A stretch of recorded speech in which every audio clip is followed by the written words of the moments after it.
So I was thinking about the day where I first distinctly met Jesus, and so, like, the day where he climbed into my boat. And I remember it really distinctly. I was like 4, 5, and it was when I was in Cameroon, and I was walking down from school and home, and I remember a really gentle, warm breeze, just went past me. So I decided it must be God.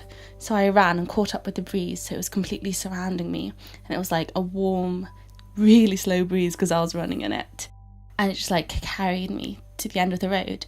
And then I got to the end of the road and realised I couldn't cross it, and I was like, oh no, God's leaving me because I can't cross the road because I'm not allowed to.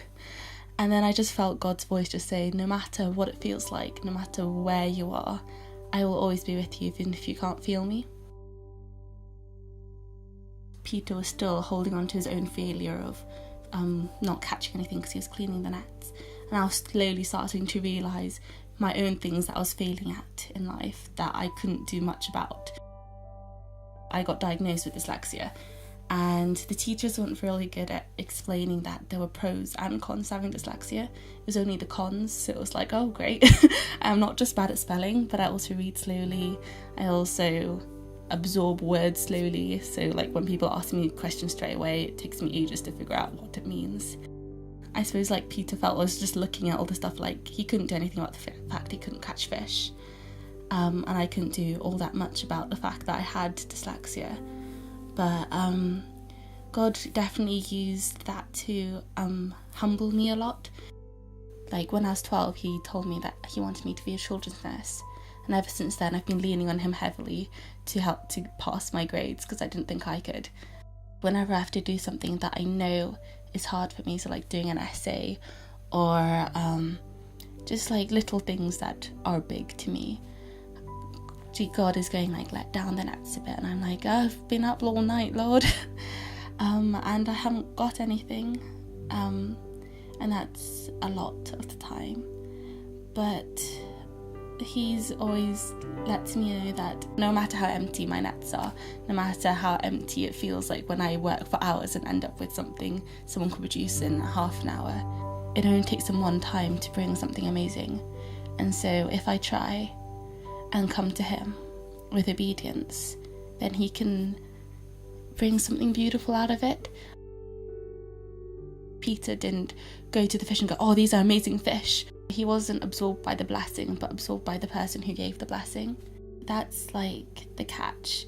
It's just the moment when you realise that the joy in your life isn't what you gain, it's who you're gaining it with, and that's God.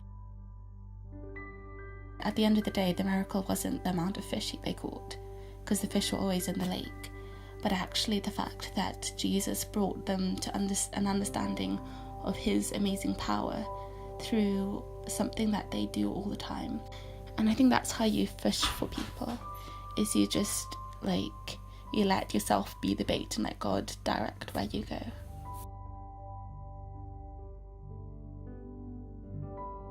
Usually I like to go to the canvas, and I like to go for it and just look and ask God what he wants me to do with it, and not to have my own ideas, but just to see what happens. I just love the idea of walking on water, and he gave me the image of walking on top of a wave, which is, when you look at a wave from one point of view, it's this big crushing force that's about to hit you. But if you were walking and the girl was dancing on the wave, that actually, even though it was a storm, she wasn't being crushed by it.